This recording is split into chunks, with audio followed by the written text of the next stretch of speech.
শিলচর বেতুকান্দির রাস্তা বরাক নদীর গর্ভে তলিয়ে যাওয়ার কারণে স্থানীয়দের প্রতিবাদ।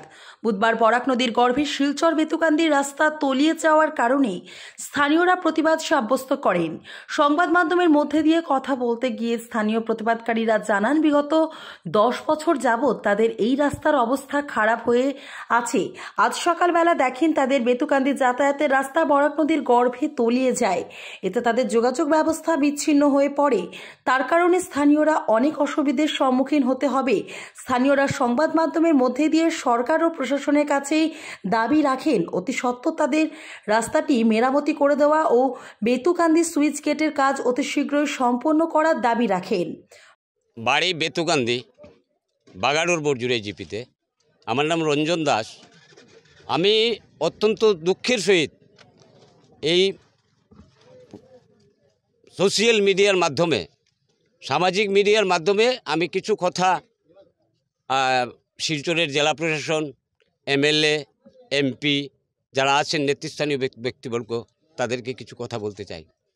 আজকে মহিষাবিলের জল দীর্ঘদিনের সমস্যা। আমরা ছোটোবেলার থেকে দেখতাম মহিষাবিলে ধান ক্ষেত হতো।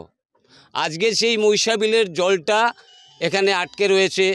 নদীর জল কমে অনেক নিচে চলে গিয়েছে, কিন্তু সেই মহিষাবিলের জলটা আজ পর্যন্ত এখানে থেমে রয়েছে। এই থেমে যাওয়ার কারণে প্রাকৃতিকভাবে এটা থেমে গিয়েছে, কোথাও যাওয়ার রাস্তা নেই। আমরা জানতাম ছোটোবেলার থেকে রাঙ্গির খাল হয়ে গাগরাত গিয়ে পড়তো এই জলটা। শহরের যেটা রাঙ্গির খাল, সেই রাঙ্গির খালের দিকে আবর্জনা দিয়ে স্তূপাকৃত করে সেই খালটা বন্ধ করা হয়েছে। বিভিন্ন কারণে এটা বন্ধ হয়েছে, দীর্ঘ পুরনো ব্যাপার।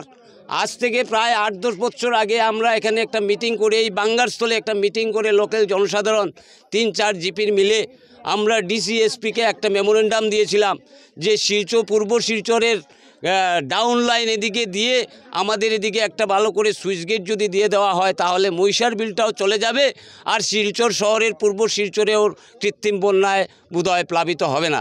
সেই জিনিসটা আমরা ডিসি মহোদয়কে তখনকার দিনে বলেছিলাম। কিন্তু আজ পর্যন্ত দীর্ঘ অনেক বছর হলো আমাদের সুইচ গেটের গ্রান্ট হলো, সুইচ গেটের বারবার আরেকটা ডাবল শাটার সুইচ গেটের গ্রান্ট হলো।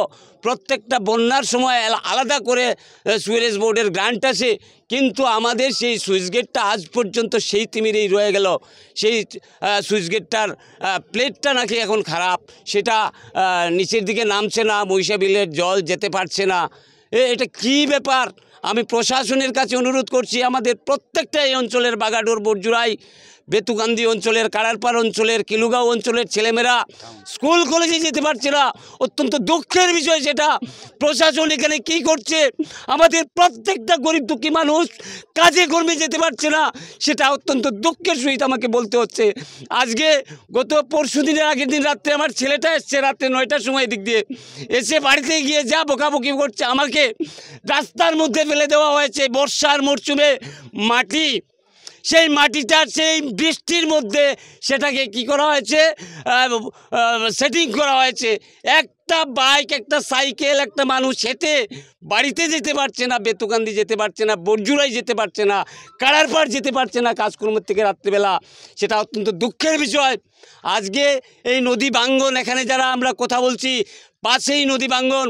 আমি দেখছি মহিষার বিল ওদিকে নিচের দিকে চুয়ে নিজের দিকে বরাকের জলে গিয়ে পড়ছে।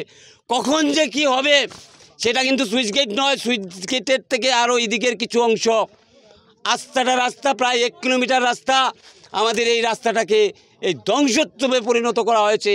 সেটার বিরুদ্ধে আমি এই প্রশাসনের কাছে আমি আবেদন জানাই যে আপনারা আসুন, এখানে এসে আমাদের প্রকৃত সমস্যা কি, আমাদের এত অঞ্চলের মুরব্বী যারা আছেন তাদের সঙ্গে যোগাযোগ করুন, বসুন, দেখুন আমাদের সমস্যাটা কি। আমাদের সমস্যাটা আপনাদের কাছে আমরা করজোড়ে বলছি, সেই সমস্যাগুলি আপনারা আমাদের সমাধান করে দিন, নয়তো ভবিষ্যৎ আমাদের অন্ধকার।